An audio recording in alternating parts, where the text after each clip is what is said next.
Tervetuloa Kiitos Namasteen pariin.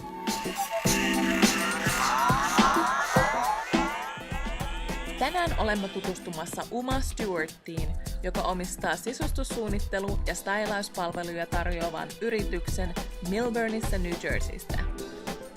Umalla on myös aivan mahtava lifestyle-blogi, jossa on mukana sisustamista, tyyliä ja juhlasuunnittelua. Hello, greetings from Millburn. I am here with my dear friend Uma Stewart in her store. Yeah, this is my interior design studio. I've been here for 4 years and I was in a different location for 2 years, and I'm an interior designer. I started the store as a furnishings boutique, but now we've sort of moved into doing exclusively interior design and styling, and we also have a blog that we're growing right now called Designing the Life, and that's something I work on. I have 2 assistants that work with me. One helps on the interior design projects and the other one helps more specifically with all of the marketing and the blog and everything like that.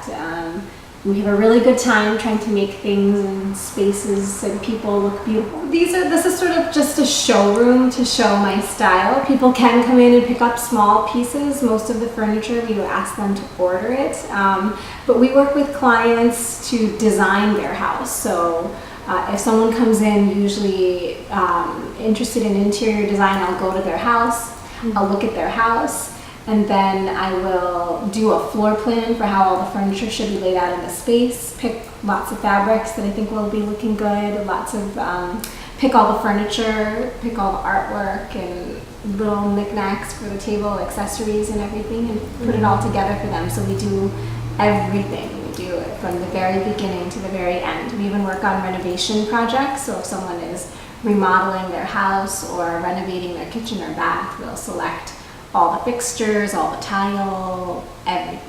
So this isn't something that you went to school and studied? Like you were a journalist, you studied? I started out as a journalism major, and then I was getting my PhD in cultural studies and communications. So I just was a very creative person, and everything I did wasn't feeling right. So during the PhD, I liked to write, I was very interested in culture, but it didn't feel like the right fit. Then I went to work in politics, and that felt like the totally wrong fit. And I was working as a union organizer, actually, and I was going to work one day and I was crossing the street. I got hit by a car, and I was so shaken up that I called out of work, and then I went to the Barnes & Noble and picked up this self-help book and read a story about a corporate woman who left her job and became an interior designer, and I was like, I'm going to do that too. I'm going to become an interior designer. My mom was also an interior designer, so it made sense to me. It just made sense. I felt like I intuitively knew that I would know how to do it, but I did go to school.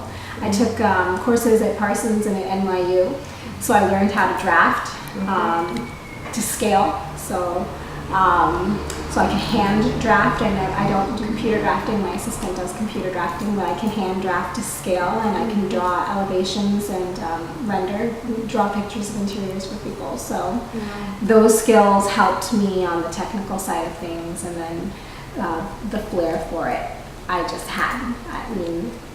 Naturally good at putting things together.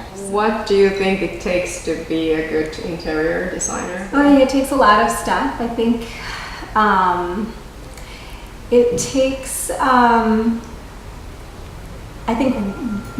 Every designer has their own unique skills. Mine are that I'm good at reading clients for the most part. Usually I can intuitively sense the look that a client is going for and what they want, and show them things that I know that they're going to like. And so with 80 or 90% of our clients, we'll show them and they will want to buy everything that we show them with very, very little changes. Then there's there's another 10 to 20% where there's more tweaking and stuff, and we have to work with them a little bit harder. But I would say that's my number one thing that has led to me being successful at what I do, is that for the most part I can show people what they want.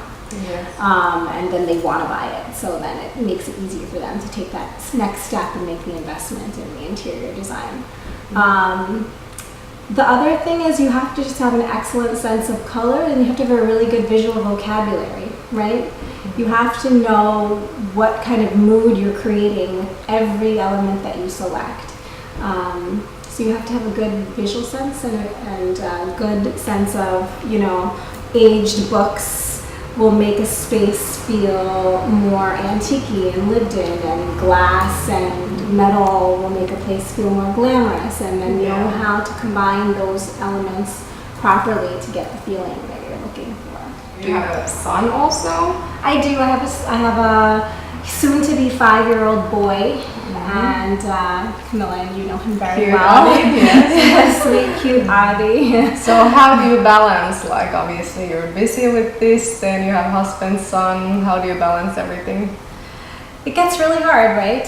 It's very hard. It's easy to become very imbalanced, and my tendency is I love my work, so my tendency can be to spend a lot of time doing that. So you take the work home also? I do. I always take my work home, especially since we started with I've always been doing blogging and online media things, and so that will usually be the work that for years I take home, is all the marketing side of things and anything that has to do with online. So, but this summer, then I just decided you have to draw some boundaries. So I decided, you know, to at least 4 of the 5 days that he's at school to get him by 5. No later than 5. He can stay till 6:30, but you know, I want to pick him up at 4, 4:30, or 5 o'clock, and I go as early as I can, and then that means that I have a couple good hours with him in the evening. My mornings are devoted to him. I try to take no appointments prior to 10 o'clock so that I can just be, you know, with him and focused on him. The hardest thing is the personal time, right? Like I love to shop, and that's a big part of what I do, but I don't exactly find time to do as much, like actually go to the city, or like I never have time to get my nails done. I squeeze in my weekly hair appointment because I have to, because I don't know how to do my own hair. But yeah, that's the harder part. With the family, I think when you have a business and you have a family, that's all you do. And I think that's it. I just don't have a lot of other outside activities. So by restricting my life to only business and family, that's how I make it work.